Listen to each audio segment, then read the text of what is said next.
রাত পেরোলেই রয়েছে আরও এক নবান্ন অভিযান। বকেয়া ও বর্ধিত হারে ডিএ সহ নানান ইস্যুতে আগামীকাল অর্থাৎ সোমবার নবান্ন অভিযানের ডাক দিয়েছে সরকারি কর্মচারীর সংগঠনগুলি। যদিও এই অভিযানের অনুমতি দেয়নি হাওড়া পুলিশ, আর অন্যদিকে কলকাতা হাইকোর্টও যা রায় দিয়েছে তা অনেকটাই ধাক্কার সমান আন্দোলনকারীদের কাছে। তাহলে কি নবান্ন অভিযান হবে না শেষমেশ?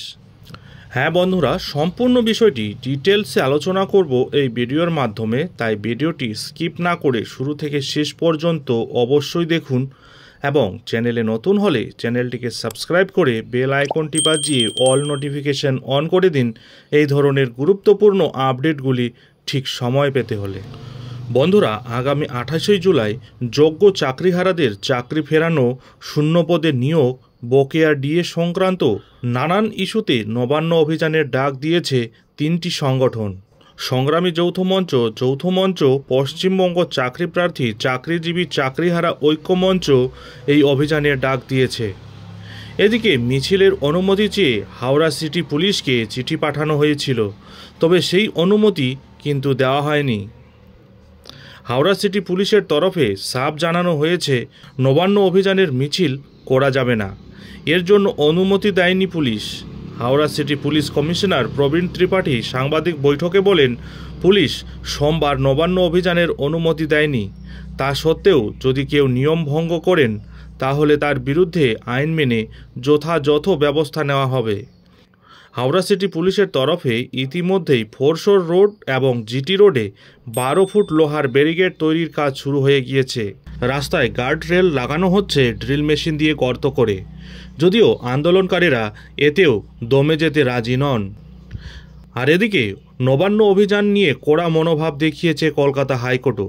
বলা হয়েছে পুলিশের অনুমতি ছাড়া অভিযান করলে কড়া ব্যবস্থা করা হবে।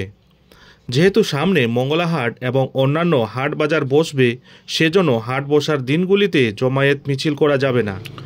কলকাতা হাইকোর্টের বিচারপতি তীর্থঙ্কর ঘোষ জানিয়েছেন, পুলিশের অনুমতি ছাড়া নবান্ন অভিযানে যদি ব্যবসা, সাধারণ মানুষের কাজ বাধাপ্রাপ্ত হয় তবে পুলিশ আইন অনুযায়ী ব্যবস্থা গ্রহণ করতে পারবে। কলকাতা হাইকোর্টের রায় এবং পুলিশের অনুমতি না মেলার পরেও এদিকে নবান্ন অভিযান নিয়ে অনড় কিন্তু আন্দোলনকারীরা। গতকাল শনিবার সংগ্রামী যৌথ মঞ্চের আহ্বায়ক ভাস্কর ঘোষ সংবাদ মাধ্যমকে জানিয়েছেন, আমাদের দাবি পেশ করার জন্য এই পুলিশ কবে অনুমোদন দিয়েছে, তাই পুলিশ অনুমতি দিল কি না আমাদের কাছে তা গুরুত্বপূর্ণ বিষয় নয়। ভাস্কর ঘোষের মন্তব্য অনুযায়ী এটা স্পষ্ট যে আন্দোলনকারীরা নবান্ন অভিযান করবেই। এখন দেখার বিষয় হলো আগামীকাল অর্থাৎ সোমবার আন্দোলনকারীরা তাদের লক্ষ্য পূরণের জন্য নবান্ন অভিযানে আরও কী পদক্ষেপ গ্রহণ করতে চলেছেন, আর আন্দোলনকারীদের এই পদক্ষেপের পরে পুলিশেরই বা কী ভূমিকা থাকছে, নজর থাকবে সেদিকে। যাই হোক, এখন এখানেই শেষ করছি। এই ধরনের পরবর্তী আপডেটের জন্য অবশ্যই চ্যানেলে চোখ রাখুন।